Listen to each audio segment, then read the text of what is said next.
Magandang hapon po sa inyong lahat mga kasikap. Welcome po muli sa panibago na naman nating update. Araw po ngayon ng Miyerkules, isa po ng Abril taong 2026 at time check po tayo alas 5:47 na po ng hapon. So nandito tayo ngayon sa may SM North EDSA at mag-update po tayo ngayon dito sa MRT7 Elevated Turnback Guideway mga kababayan. Sinimulan ko to, walang naniniwala sa paligid ko.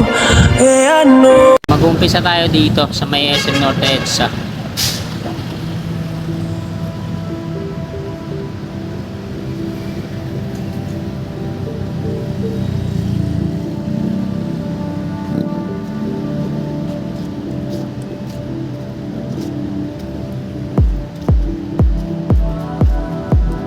Ito yung garden mga kababayan. So ito yung concourse.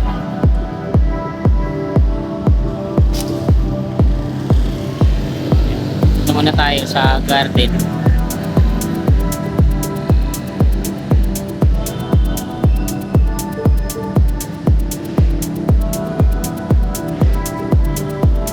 So ganyan kaganda dito yung garden no?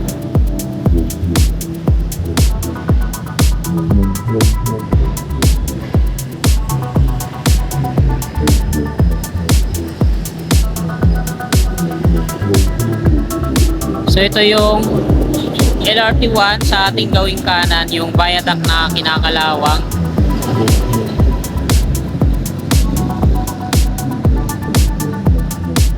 Ayan.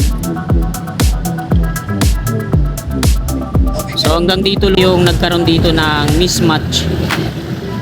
Ayan. Hindi siya natapos. So tatlong steel box girders pa yung kailangan para makarating dyan sa unahan. Ayun naman yung FPJ station sa unahan.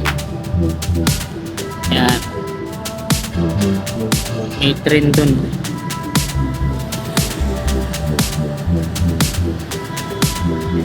FPJ station. So, ayan. May train pa. Ayan yung generation 4.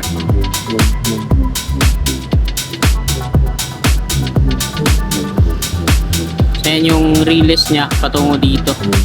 Ayan, may ginagawa na pala dito, tinatanggal yung mga relays. Ayan. Ayan.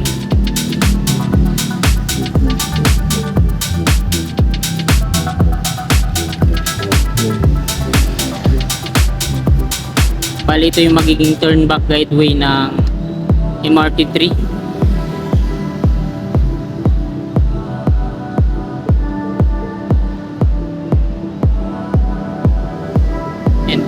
Tinatanggal yung mga relays.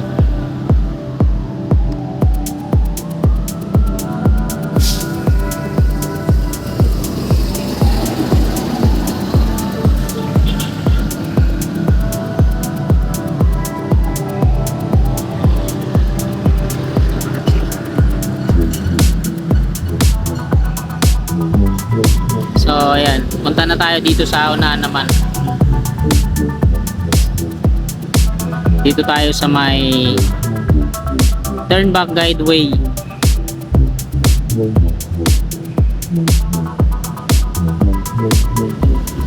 So ito yung concourse dito sa may SM North EDSA.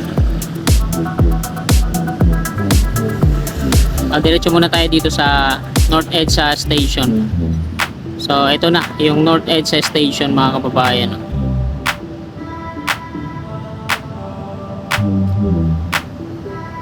Mahaba tong stasyon na to mula dun sa unahan, no?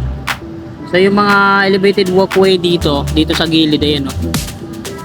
Hanggang dun na yun. So may nagtatanong yung mga kababayan natin na nagko-komento saan na daw dadaan yung mga tao. So may concourse po yan dyan, elevated walkway, at wala na kayong makikita dyan sa baba na jaywalking. So dito nilagyan na nila ng platform. Mga pinolik board yung ginamit nilang platform sa turnback guideway. Ayan. para sa paggawa ng slab.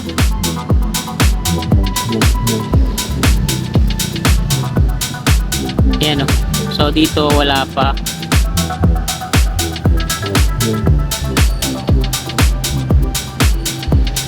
Yan, may mga steel bracing na rin bawat pagitan sa gitna.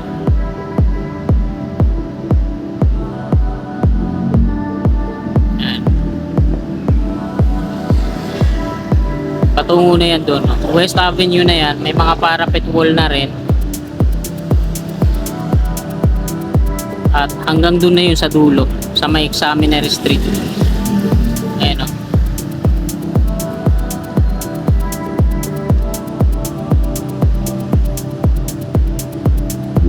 Doon na lang yung problema eh, alam ko eh. Doon no, sa may, ay ano na pala eh no?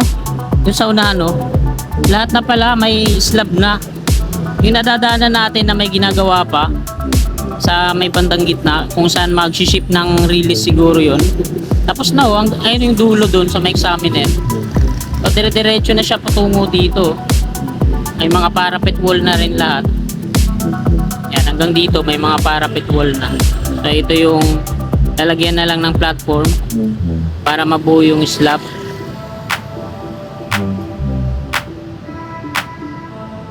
Yan o.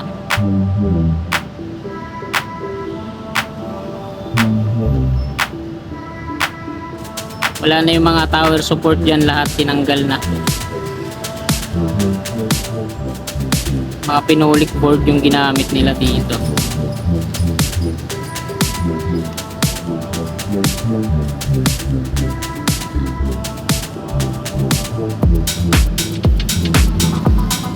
Patungo dun. Ito yung unang istasyon mga kababayan. Tapos ayun yung kasunod dun sa unahan. Ayan yung QCMC, Quezon Memorial Station. Tapos patungo na yan ng San Jose del Monte, Bulacan. Tapos dyan sa likod ng mataas na yan, yung Cityland. Ayan naman yung subway, North Avenue Station. So magkakalapit lang sila dito. So ito yung Unified Grand Central Common Station. Kaliwa yung LRT1, sa kanan yung MRT3. Yung turn back guideway ng LRT1 ayun sa dulo, sa kaliwa, sa harapan ng Landmark Trinoma. Ayan. Ayan yung ano niya, turn back guideway. Tapos ayan yung North Avenue Station ng MRT3. Tapos doon naman sa dulo, ayan yung Metro Manila Subway, doon sa may Quezon Avenue flyover. Ayan naman yung Metro Manila Subway, Quezon Avenue Station, contract package 102.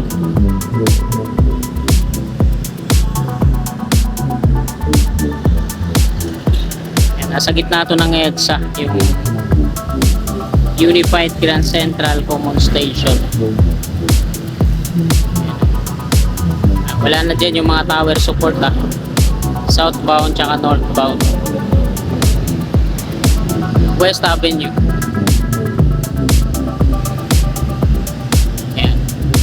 So may extension pa to, kaso feasibility study pa no, hanggang ano daw to eh, Tutuban, kukonek sa Liberisa.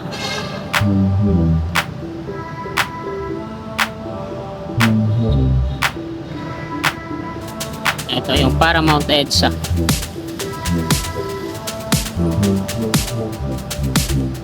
Ayan. Sa kaliwa yung viaduct ng MRT3, sa kanan naman yung LRT1.